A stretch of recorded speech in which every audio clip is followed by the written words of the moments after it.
Order and recognize that tonight's meeting is being held on the traditional territory of the Snuneymuxw people. Any transfer of items to the open meeting agenda? Seeing none. Any additions to the agenda? Seeing none. Any deletions from the agenda?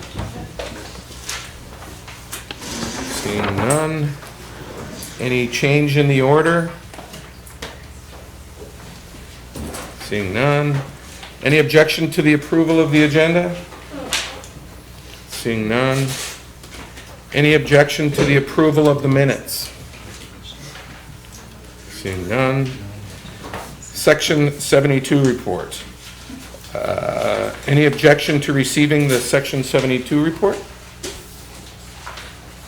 Seeing none. Announcements and reminders. Education meeting at the DAC Boardroom, Wednesday, May 3rd at 6 p.m. Business committee meeting at the DAC Boardroom, Wednesday, May 10th at 6 p.m. Non-instructional day, Friday, May 12th. Victoria Day, a stat holiday, Monday, May 22nd. The regular board meeting at the DAC Boardroom, Wednesday, May 24th. Thank you.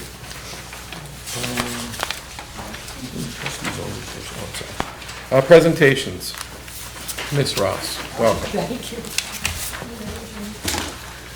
Good evening to all of you, and thank you so much for allowing me to come before you. I'm going to start off with a bit of a quote here from a book that's just been released by Maud Barlow. She's probably one of the biggest water warriors in the world. Water is speaking to us, but are we listening? We're all treaty people. A piece of us is dying. Complacency and ignorance are no longer acceptable. We have to be the voice for generations to come. Our grandchildren will look back and ask, why did they not act to save our precious water? I want to be able to look in the mirror and know that I did my best, which is why I'm here, and that was said by Randall Kagi, former Chief Sogin First Nation. Okay, I started off with the school district in August of 2016 asking questions about water testing because I became aware that there was some problems and Victoria had been at it for quite a while. After I had read the report, which I received from Scott, it left me with a whole bunch of concerns and I have some comments and questions, I guess, all of which you have, by the way. Scientists have been studying the effects of lead on human health for a long time. Current science has determined that humans should not be exposed to lead as it can cause adverse health effects even at very low levels. That is why it is important to reduce lead exposure as much as possible, and that's from Health Canada. Lead is a cumulative general poison with fetuses, infants, children up to 6 years of age, and pregnant women. So there are huge concerns with the way we're dealing with issues here. I wanted to go through the document page by page, the report that you all should have from the last meeting, I would hope. Nobody has it. I've numbered the pages 1 through, how many are there? Anyway, I've numbered the pages through starting with the front page, which is page 1, and I'm looking at page 3. And it indicates that there's 42 school buildings built before 1990, 7 school buildings built on or after 1991. Is that a correct interpretation of the chart?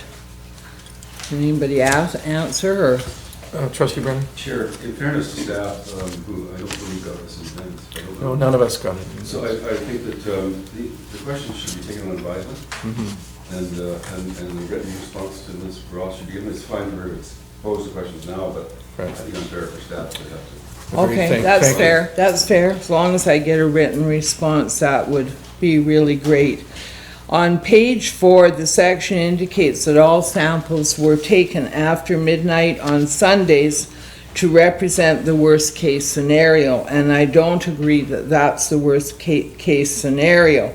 There are 2-week closures during the year and 2 months during the summer, so I think numbers of us would like to know, are you going to retest at those times in the year? Page 7, the area indicates that 98% of the samples cleared to acceptable levels. What are acceptable levels? That's very strange wording in a report like this. Why are you not showing specific readings that were done at each of the schools? I would like those, please. I don't want to just see the numbers of tests that were done. I would like to see the specific readings, because I have the Health Canada info here, and I'm quite aware of what's acceptable and what's not. So, and I think parents need to see that as well. Summary and conclusions. You know, we teach our kids, turn off the water when you're brushing your teeth, and here you are flushing. How many gallons down the drain to flush? And there's a report here from also that says flushing should only be used for temporary mitigation. It can be time-consuming and is associated with use of large volumes of water. So I have real problems with the mitigation that the report is proposing. When we're in the midst of climate change and when we know there are many locations on the island that have a water shortage, I find it very difficult to accept the methodology that's being suggested here.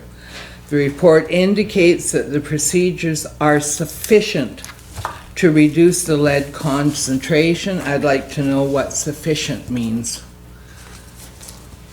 It is recommended that you send the drinking water results to staff.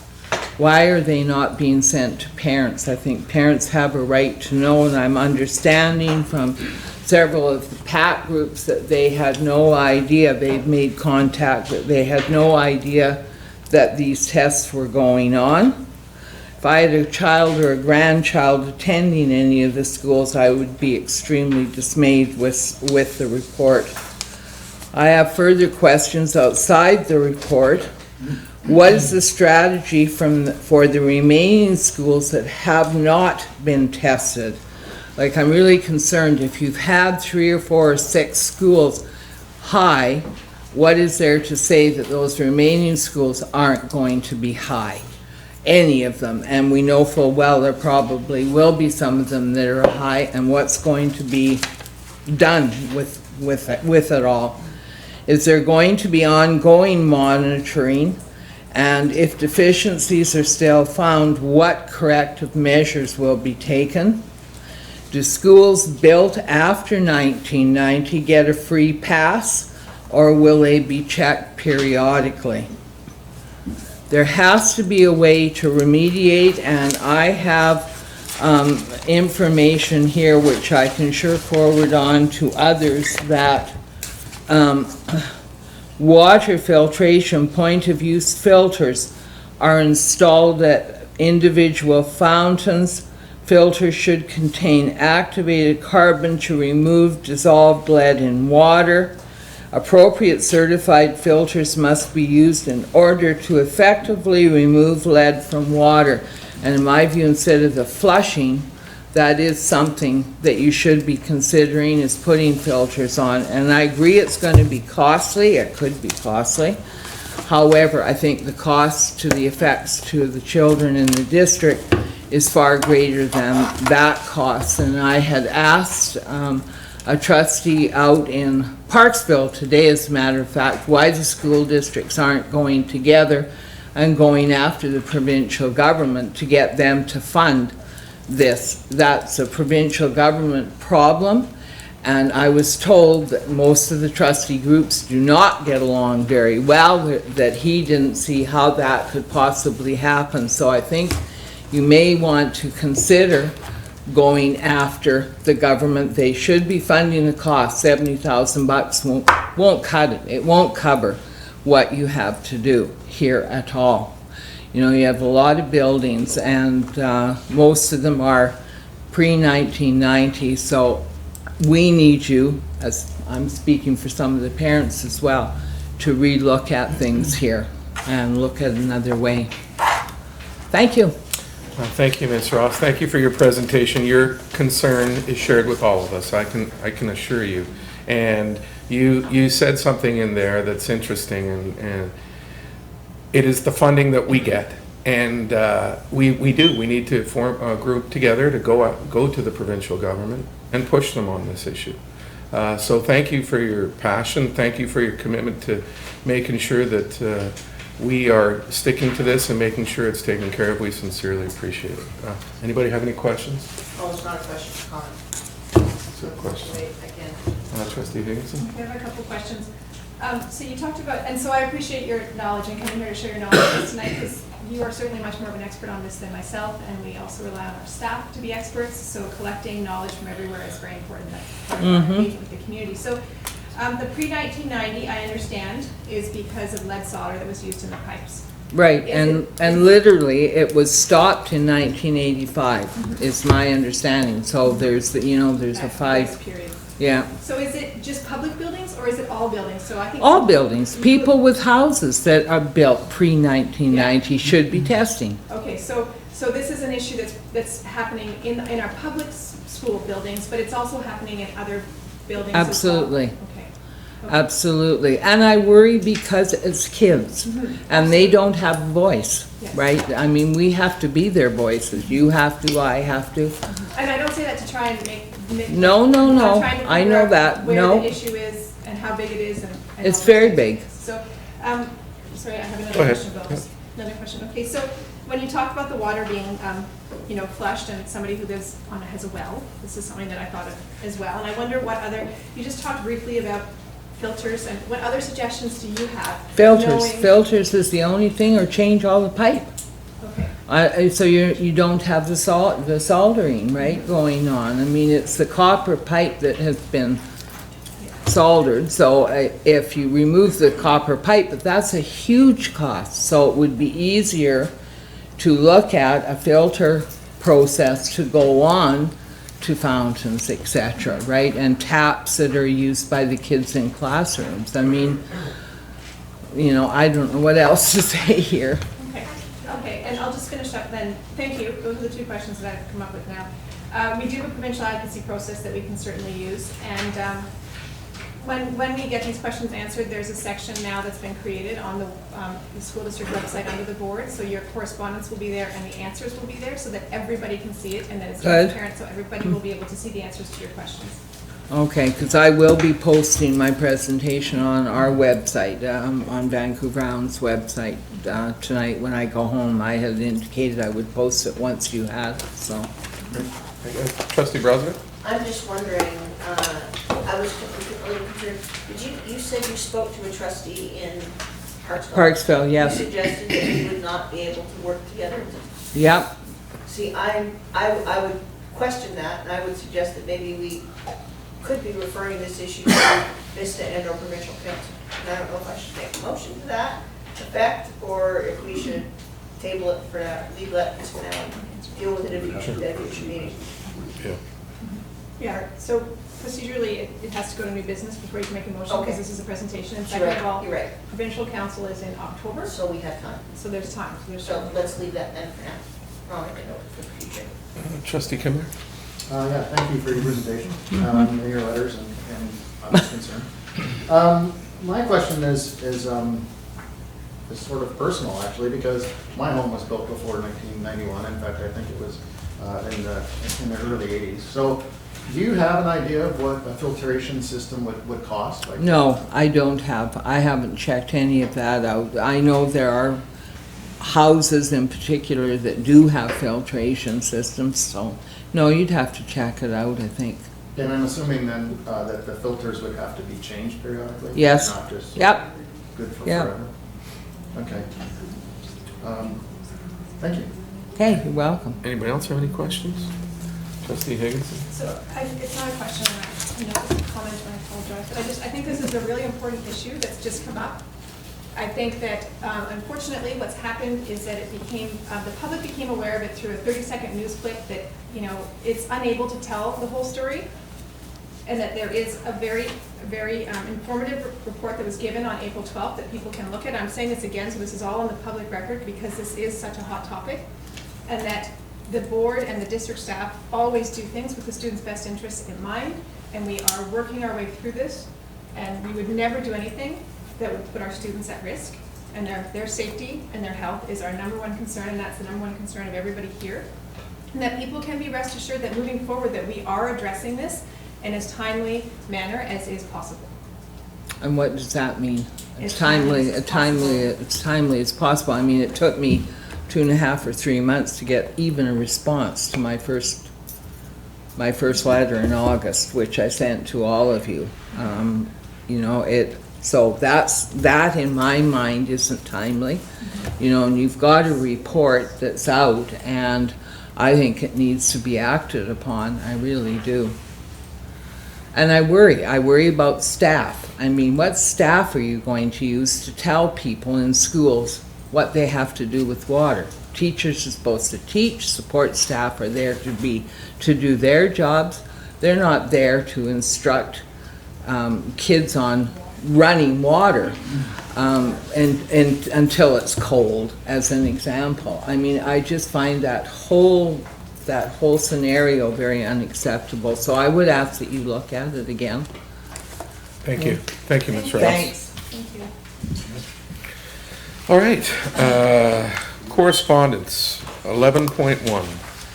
That the Board of Education of School District 68 refer the correspondence water testing results from J. Ross to be received and filed. Well, since we've just discussed this and we have a plan moving forward, does anybody have any objection to that?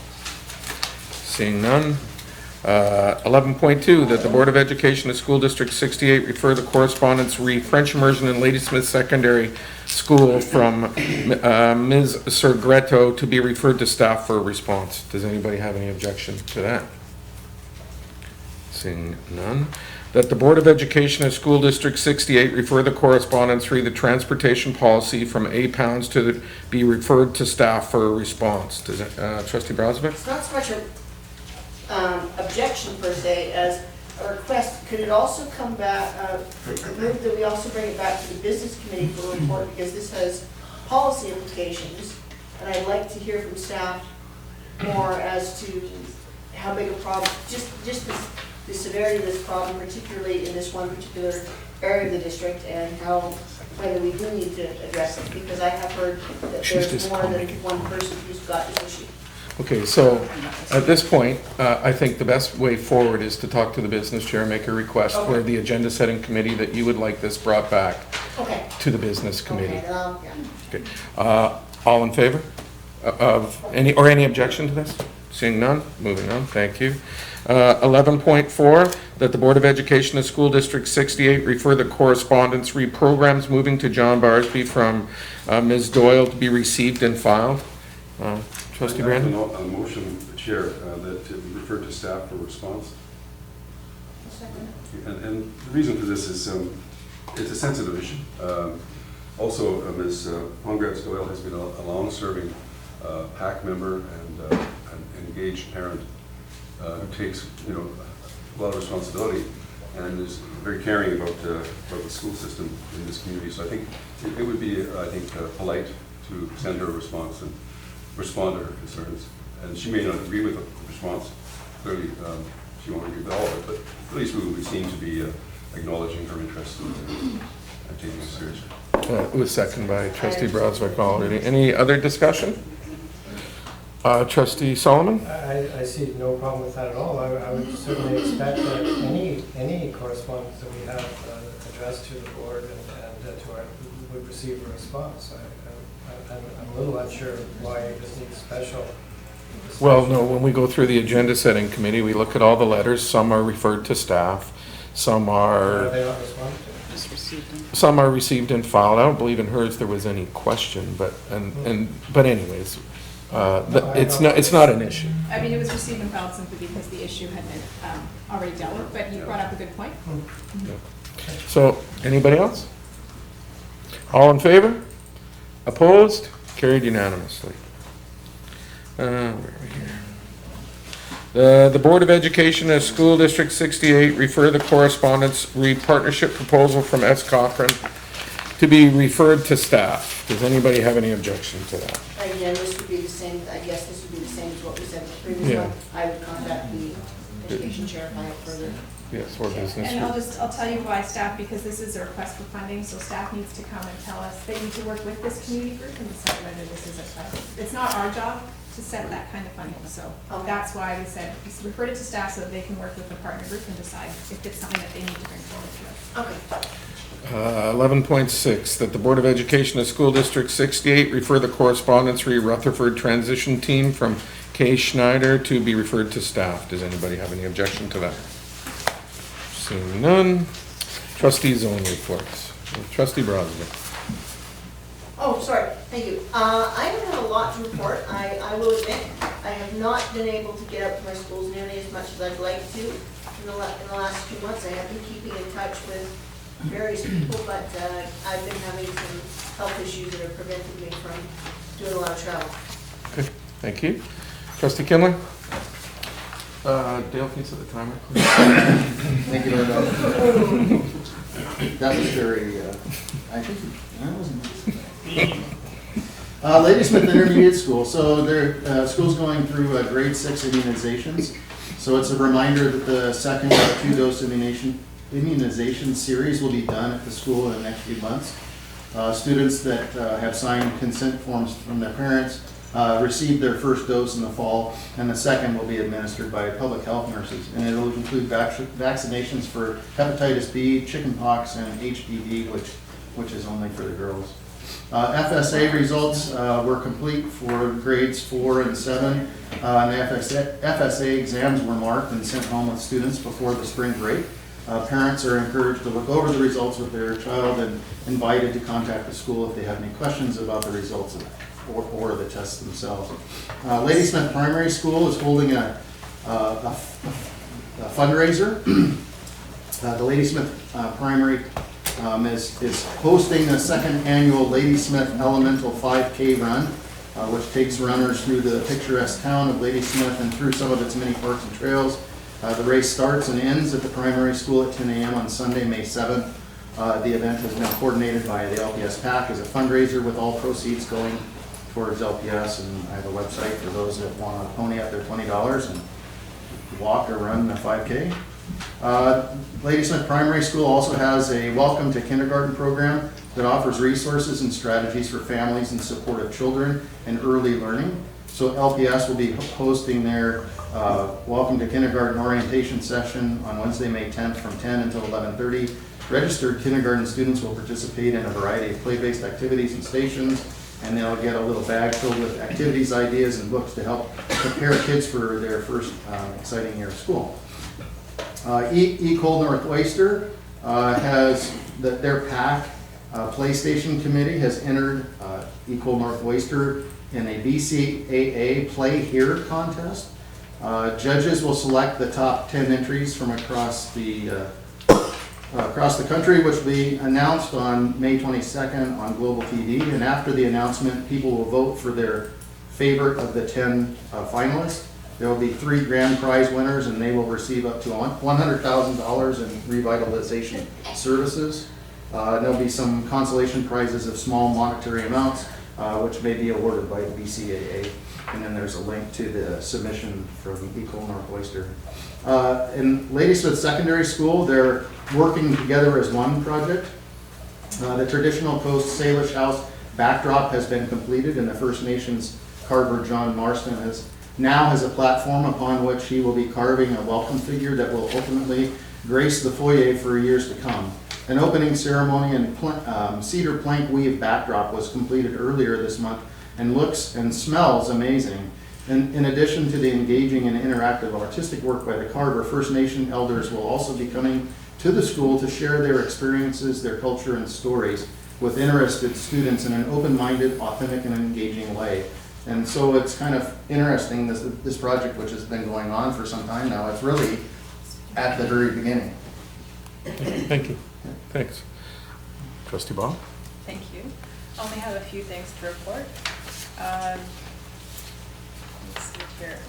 2 of the schools in my zone are embarking upon the Stream of Dreams project, where students will be getting ready to paint some salmon for their fences and really touching on the notion of the importance of water and our environment.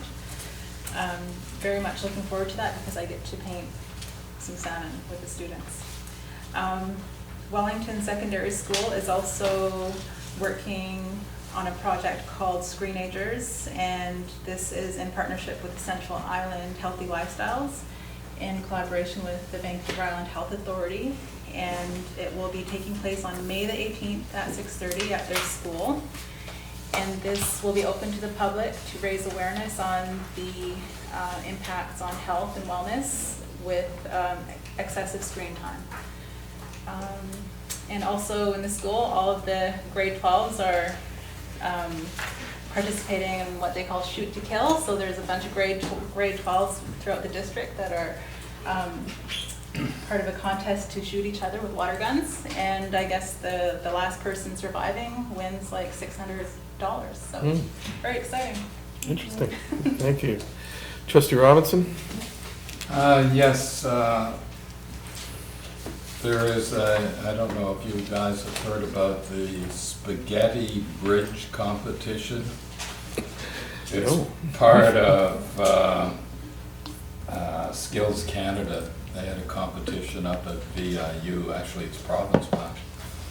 And 3 teams from Rutherford grade 7 came in first, second, and third in the district.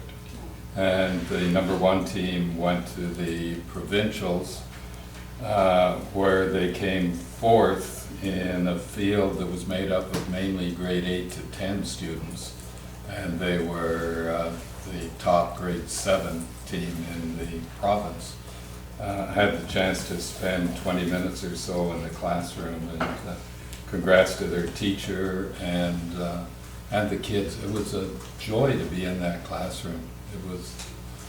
The participation rate was great, and the kids were on top of it. It was really fun. And I invite everyone to check out our School District 68 website, Nanaimo Ladysmith website. First of all, the site itself gets stronger every day. And there's a video on there of McGurr students doing a bullying video that the kids wrote and produced, and it's really worthwhile having a look at.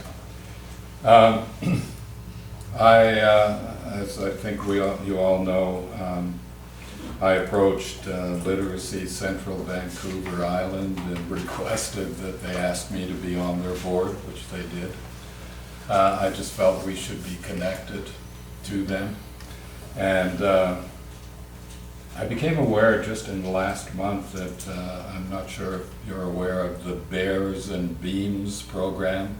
Be enthusiastic about math success, Beams. Bears, be enthusiastic about reading success. Started by a friend of mine who's, I think, 97 years old now, Bill Pinio, and supported, well, just a little younger than I, and Tom Kroll when he was assistant superintendent here.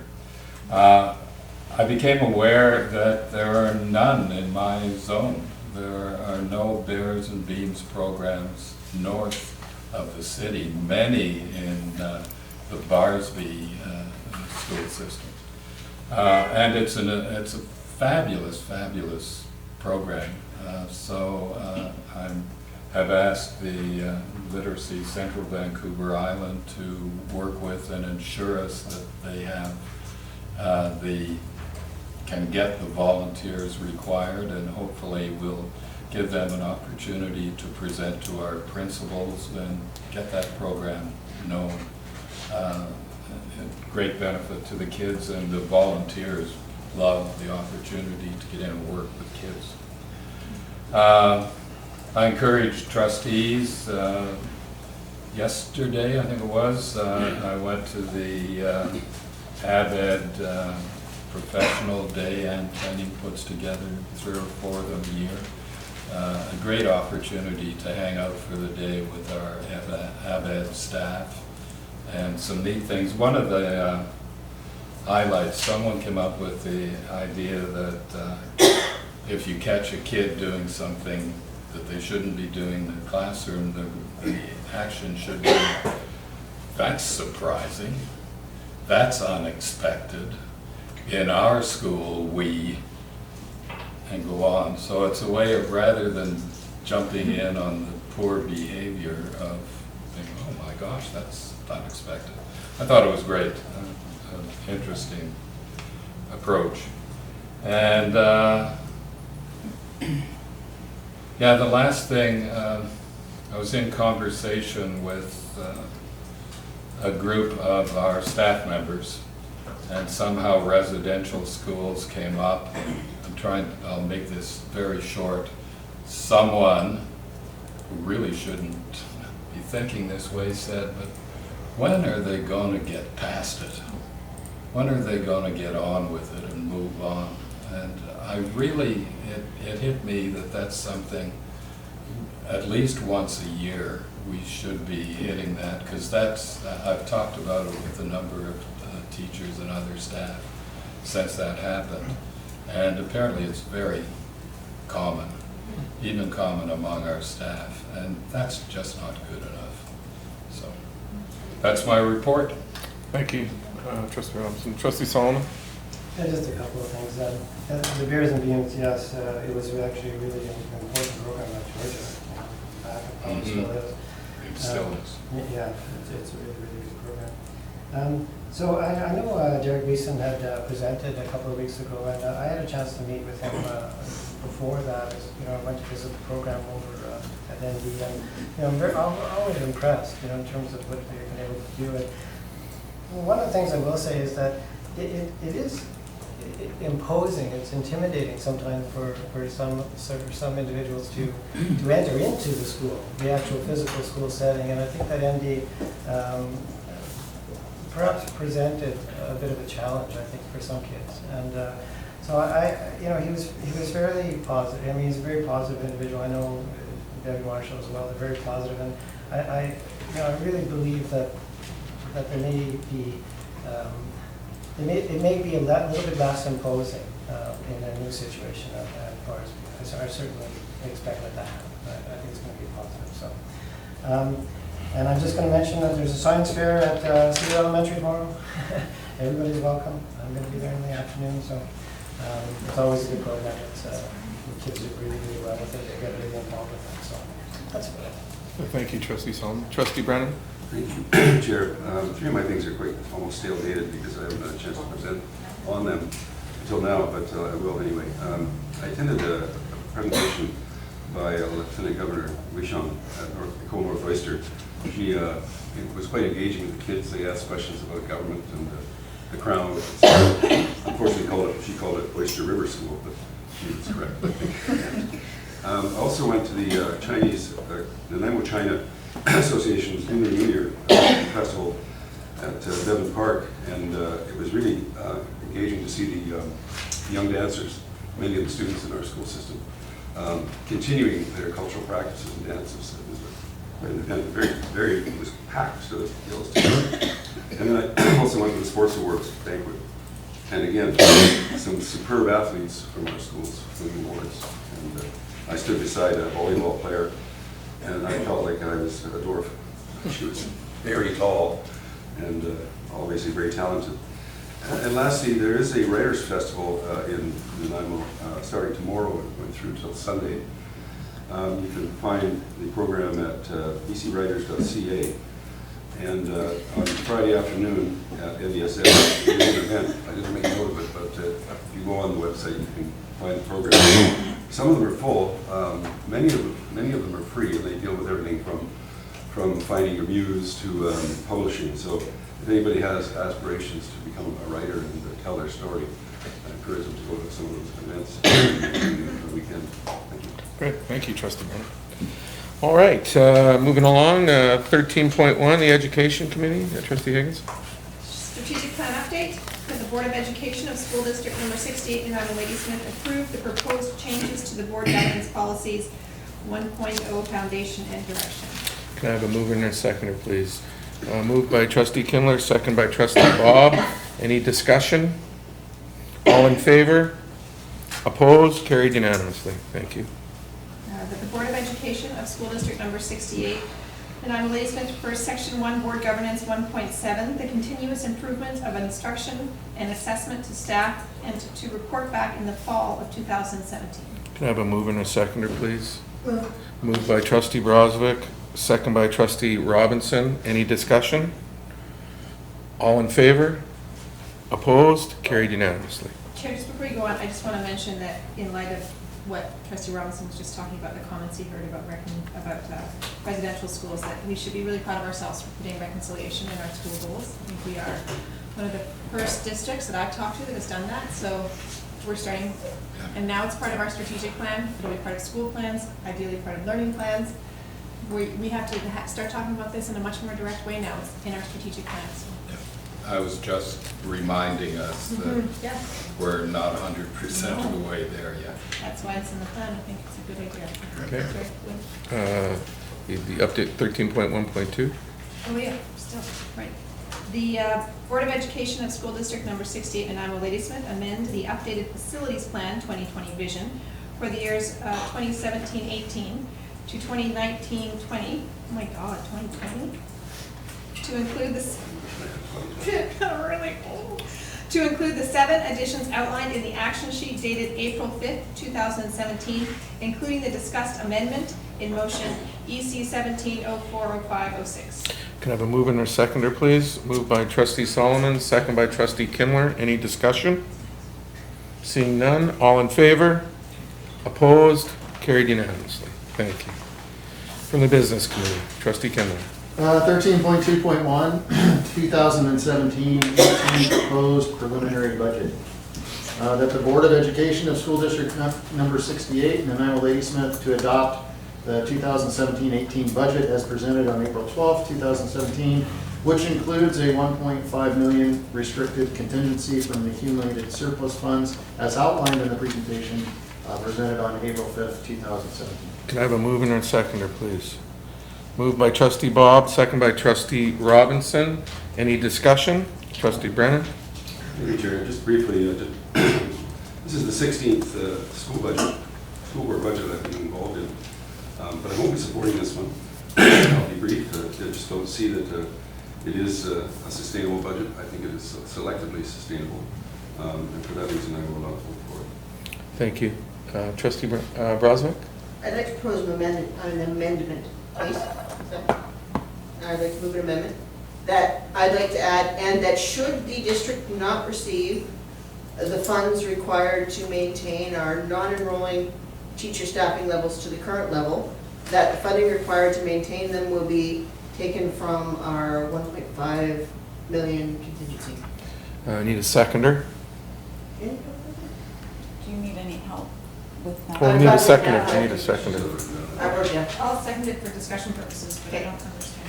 Okay, go ahead. Would you like to speak to it? Well, we know that we removed a couple, actually, as we updated our strategic plan, we know that we talked about that our most important job is supporting student learning and improving student achievement. We've seen through our focus schools initiatives that the more we have trained people in our buildings, the better that helps and supports our learners, particularly our vulnerable learners. And special teachers such as our counselors and our SSTs are a big part of those supports. We have the funds, and if, for example, and the concern is, we had a few SSTs and counselors that we've taken out because of the learning improvement fund, the learning fund being gone. And I think we've asked to get that back, to bring those levels back up to what they were. Our current levels, I believe, are better, and I would like to see us support that, even if we don't get supported ourselves, if we don't get it funded through the ministry, our current levels. As in this year's levels. Because this year's levels, next year's levels have been adjusted down a bit in this current budget based on the taking of those SSTs due to the loss of the learning fund. Any other discussion? Trustee Higginson?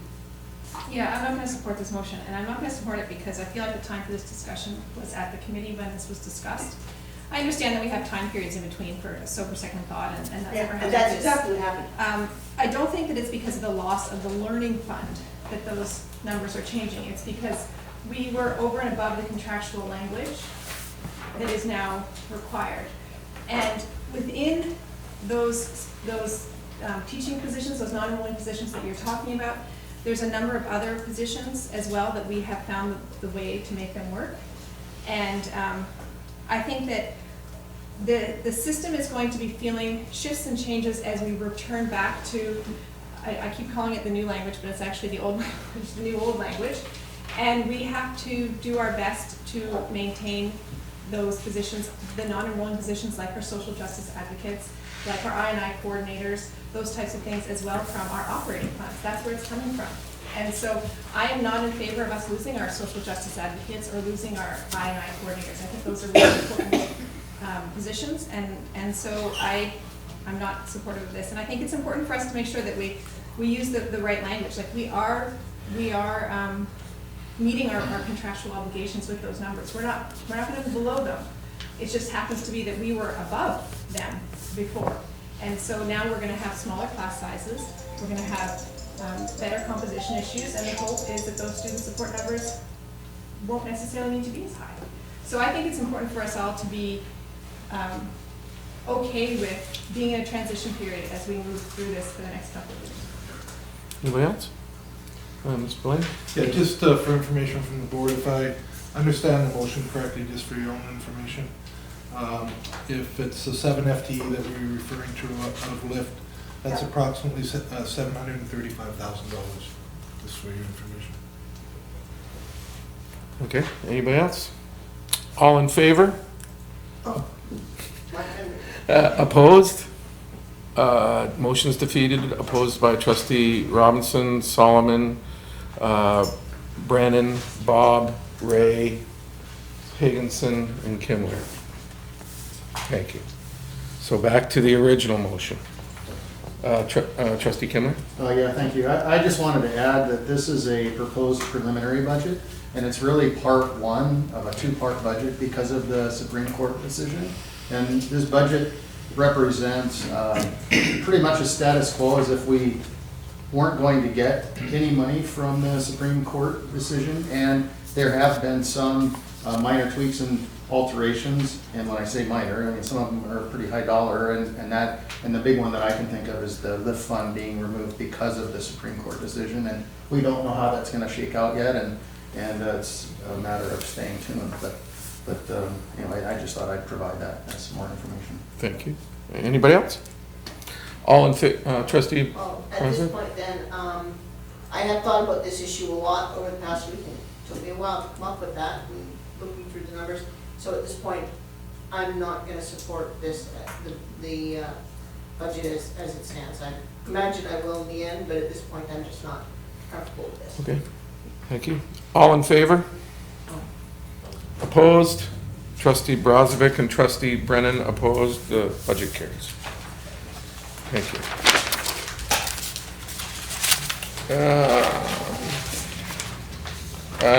Superintendent Blaine? And ST McVeigh. Yes, I'm sorry. And Secretary General. I think we were going to speak to the SEC. We're just going to, speak to the SEC? Yeah, SEC. So I can start. As the board's aware now that the first part, as trustee Kilmer mentioned, has been voted through, we are focused in on the Supreme Court decision and the work that's at hand. April the 28th is our date for information. We received a revamp of the data we requested on Friday of last week that kind of asked for a few more in-depth pieces that we needed to add. So the staff has been working on that.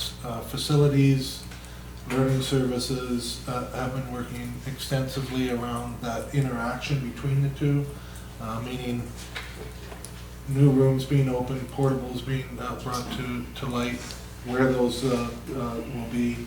And then the second part to that is what do we need to outfit those classrooms in the sense of costs of upgrading the classrooms, how long have the classrooms been closed, whether or not there needs to be a revamp, what's the technology that we need and minimum requirements for all of our classrooms, what's the classroom composition of the additional classrooms. So we're looking at 3 different models for a standard primary classroom, a standard intermediate classroom, and a standard secondary, and all the equipment that would be provided when those show up on site for teachers so they can walk in and get started on what they're going to present in instruction.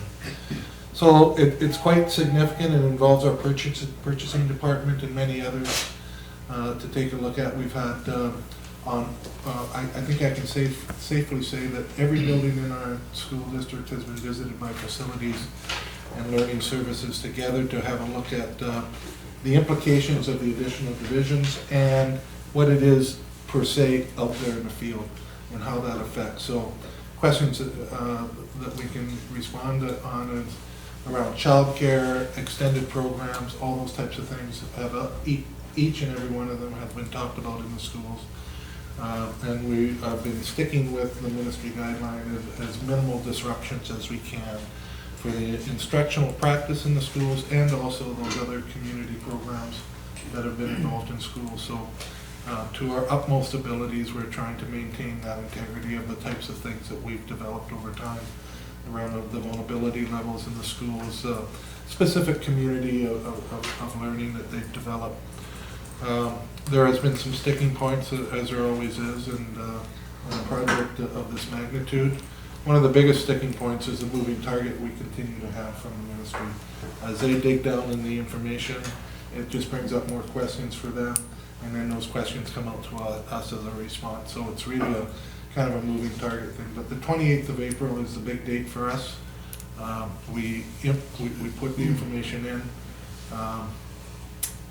As you're aware, we have a certain amount of money that's allocated to us. They do have the opportunity to claw that back if we don't create the rationale of why we need it. And we think we will need that, and if not more. Our request is probably going to be a little above that, but we're still working on the final details on what that looks like. So it's multifaceted when we put the application in, and it'll be around the SCC part, around class size. There will be some, not remedies for composition, but composition solutions involved in some of our classes, particularly the elementary, are already incorporated into the organizational charts of class size out there because we've had to deal with some of the designations and things like that. The NDTA in particular and learning services and HR within our departments have been working extensively on understanding the local language, and we've come up with some very big pieces of agreement. And so I'm not even sure if we've asked for much to go to the provincial table. Most of the time, it's just a clarification on certain points, and so that's been very positive as we move forward. I think as a superintendent, my biggest concern is not necessarily going to be right now, because I know we'll work through this. It's really about when we open up in September, and quite frankly, specifically at the secondary level. It's complicated. It's there's a variety of different plays at the same time around composition and class size, and it's a very big moving target for our secondary principals to predict what they need at this time. We're never going through this process either, so you have nothing to use. In the old days, I could use trends of what a school would normally do. I would have a pretty good idea of what the new enrollment would be in September, because I've seen it 2 or 3 years in a row, where I can backtrack that historically in a school, in the same school that a different principal was at. I can go back and find that. This is all new territory, and so working through that. And it's going to be very difficult on on our upfront staff, our teaching staff, around the designated students and understanding that, which in turn comes out to the parents, because there'll be lots of questions asked, lots of expectations that we won't be sure of, all those types of things. So I look at September as a step into a new era of how things are, but also September and October, I'm expecting lots of little bumps. Sure, just one sec, Kate. Do you have anything you would like to add to that, or? Just in respect of budget dates, as Superintendent Blaine indicated, the submission for our staffing plan and facilities needs will be submitted April 28th. The ministry has advised that we should have confirmation on the funding or approval of the funding that we've asked for by June 2nd, so the board can expect that we will bring that back to you in terms of the full budget, such that the bylaw can be passed by June 30th. So the Classroom Enhancement Fund, which is what we're talking about right now, is a special purpose fund. When we bring it back to you, the full amount will be allocated and spent because it is a special purpose fund. I know we've already talked about it, but just as a reminder. Thank you. Trustee Brausnick? I think that answered my question. I was basically wondering when we would hear back on the April 28th submission.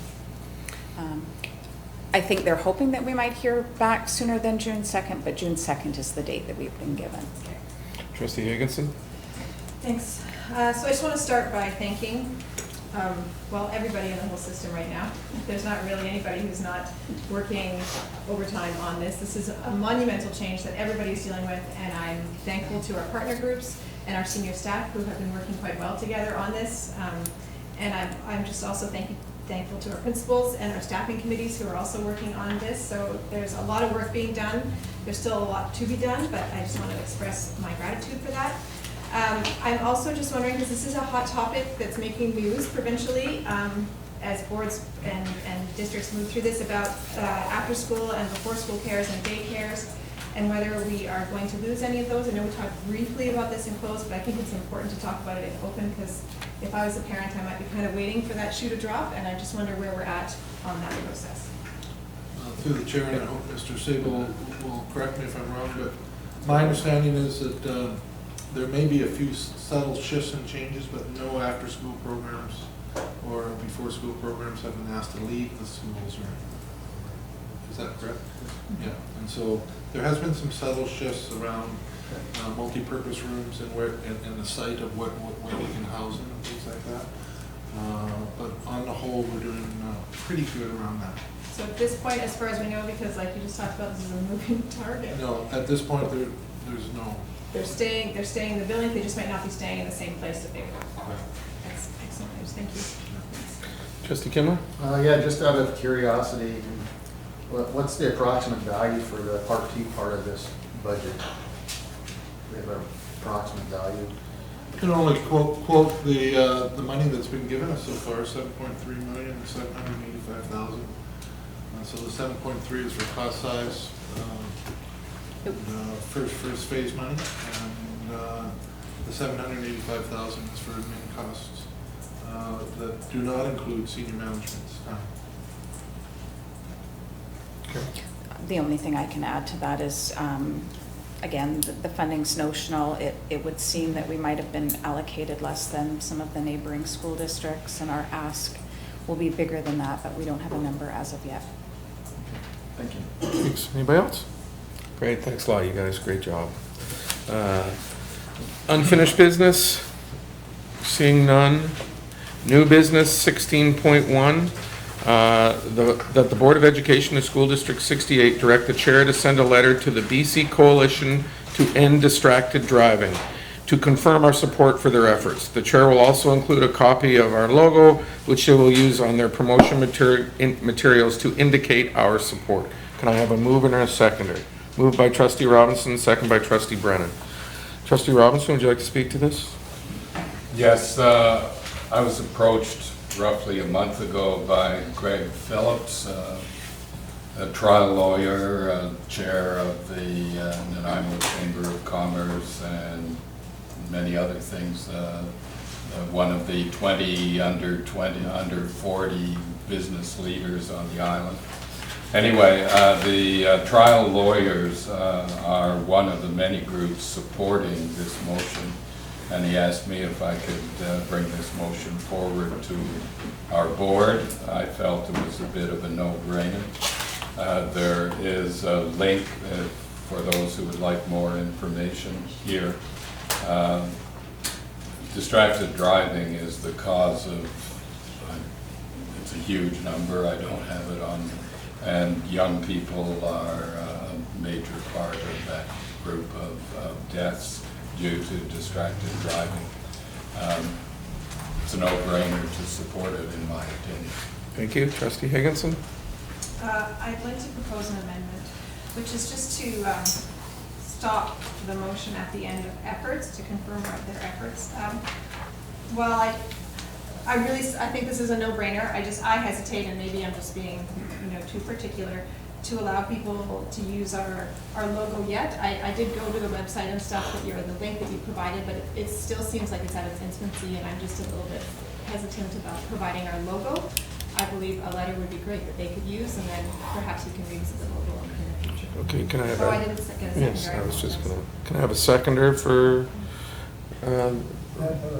Trustee Solomon, second, you already discussed it. Yes, sorry. Any other discussion on the amendment? Seeing none, all in favor? Opposed? Oh, it's defeated. Opposed by Trustee Brennan, Trustee Robinson, Trustee Bob, Trustee Ray, Trustee Kindler, and Trustee Brosnan. Thank you. Back to the main motion. Any more discussion on the main motion? Seeing none, all in favor? Opposed? Carried unanimously. Thank you. Any objection to receiving the board motions or anti-vandalism reports? Seeing none. Is there any question? Other questions for She questions? has one. Okay. Oh, sorry. I can give it to you now if you don't want my email with me. Sure. Yeah. You can read it if you like. You can just read it. Well, I'd like to see it first. But you can read it. You don't trust. You can read it. If you'd like to read it, you can. That's fine, you can read it out. It's Okay. pretty much just a yes or no. Okay. This is from Audrey. Can you please confirm that there has been a final decision made to move VAS to John Barsby School? If not, is there a timeline to finalize the decision? Mr. Blaine? We presented to the board last week, the week before, and we're moving forward with it, and the discussions are occurring at the school's level as we speak. So we are moving forward. Any other questions? Thank you. All in favor of adjournment? Opposed? Seeing none, carried unanimously. Thank you, everybody.